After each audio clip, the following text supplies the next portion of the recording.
Greetings and salutations. Welcome to Knife Chats with Tobias. Thought I'd start off with a silver certificate. This is a 1923 issued silver certificate for $1.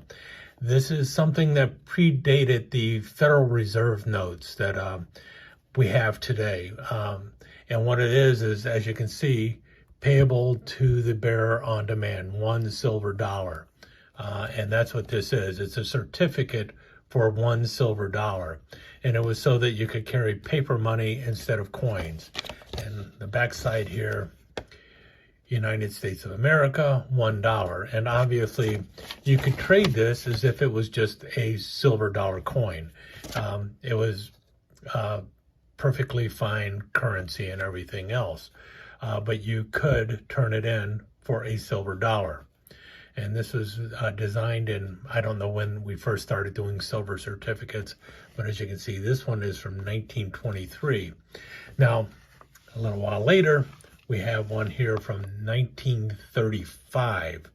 And you can see this one is looking a little closer to what the Federal Reserve notes of today look like, right down to the backside, which is almost identical, just a little bit brighter color and everything else. But it is still a silver certificate. But now the reason I'm showing you this is because of this man right here, George Washington. His face is emblazoned on both of these. He's been on the $1 bill forever. And well, in 1932, Camillus Cutlery came out with this knife.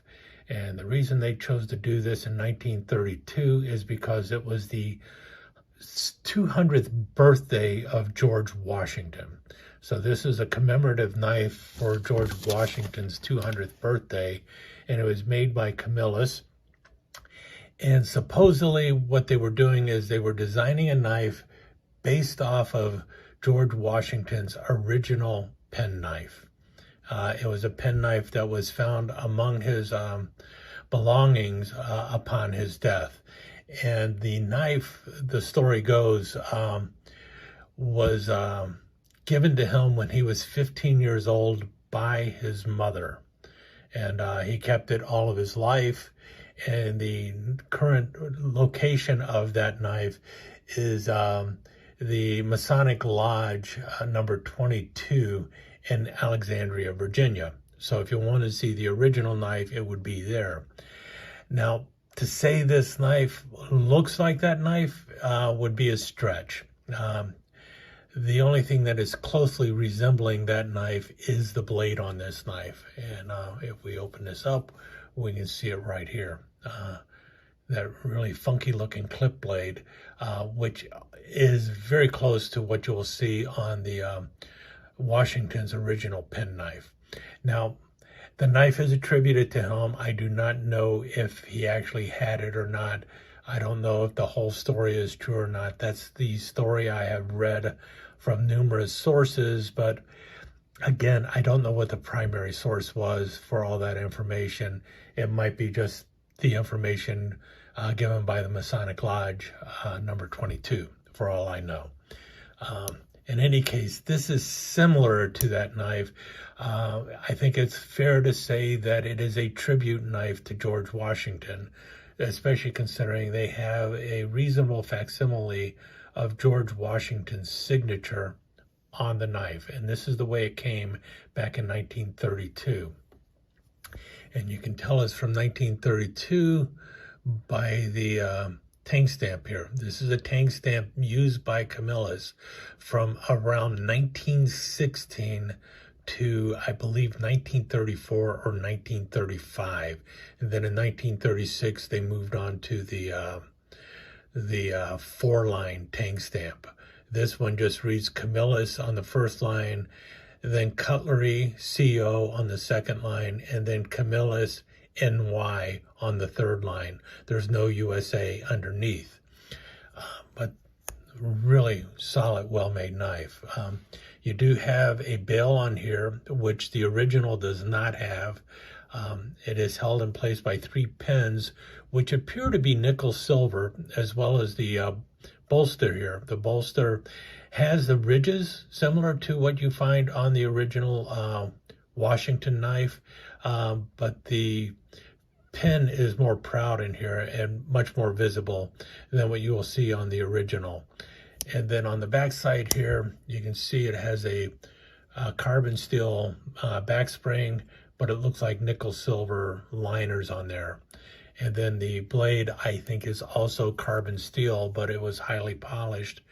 And you can see very little spotting on there or patina going on with it. So it is really in excellent condition considering, well, 1932, the knife is, 97 years old? So it's a fairly old knife and it's in excellent shape. So whoever had it must have really taken care of it because it is in really good shape. Now, from what I understand, Camillus actually made this knife on 3 different occasions.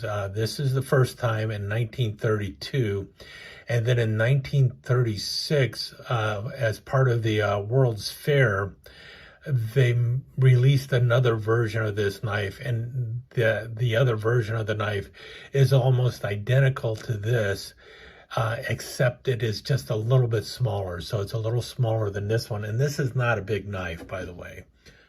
Let's break this out.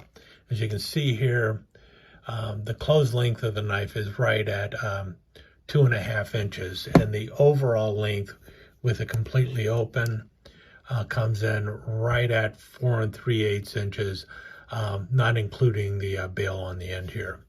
The length of the blade, right at 1 3/4 inches, and the cutting edge on the blade is probably about 1 5/8 inches. So not a big blade at all on there, but the blade is kind of big for the knife. Well, when you see the original knife has a longer handle and a shorter blade, or maybe the blade is about that long, but it has a longer handle on it. In fact, that would be something.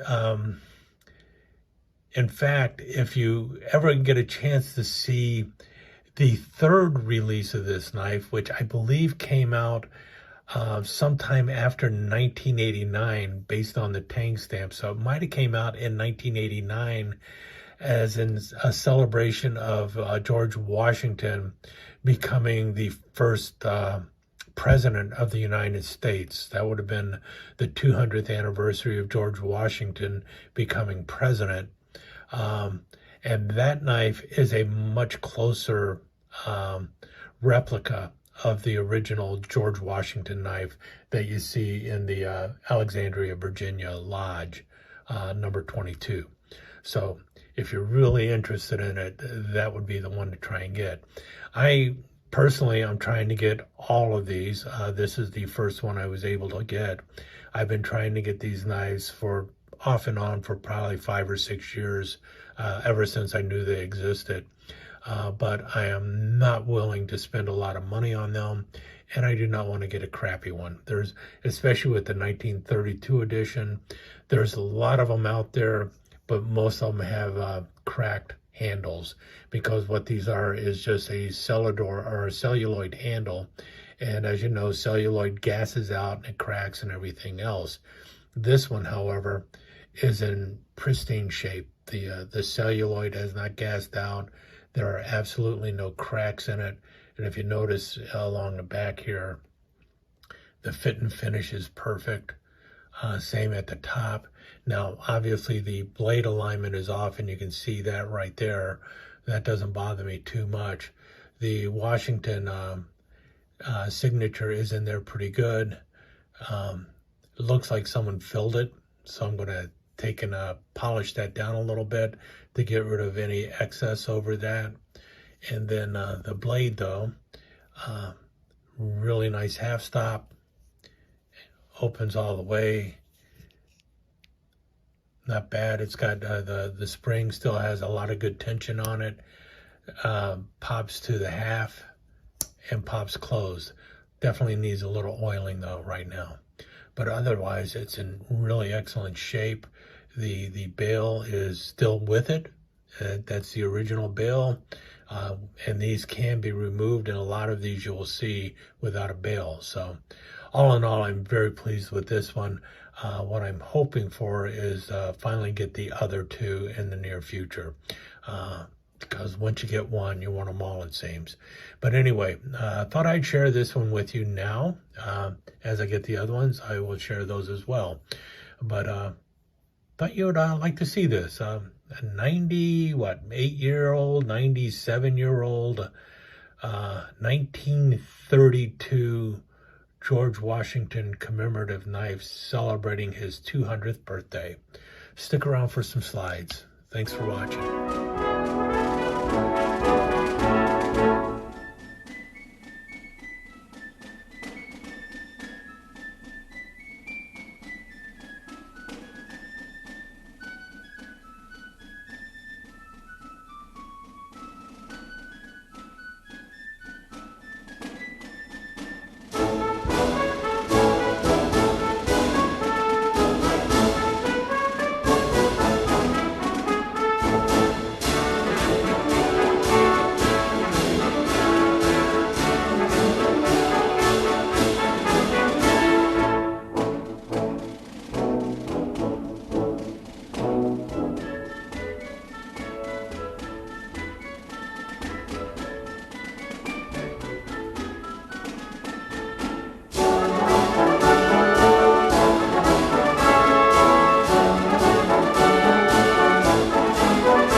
Let me take just a second to thank you once again for dropping by and spending a few minutes here at Knife Chats with the Pious. I really do appreciate it, and I do appreciate any comments that you leave. So please remember to give me that thumbs up, and also don't forget to subscribe and ring that notification bell so you'll know when the next episode is up and running. Thanks again for dropping by. Really do appreciate your time here.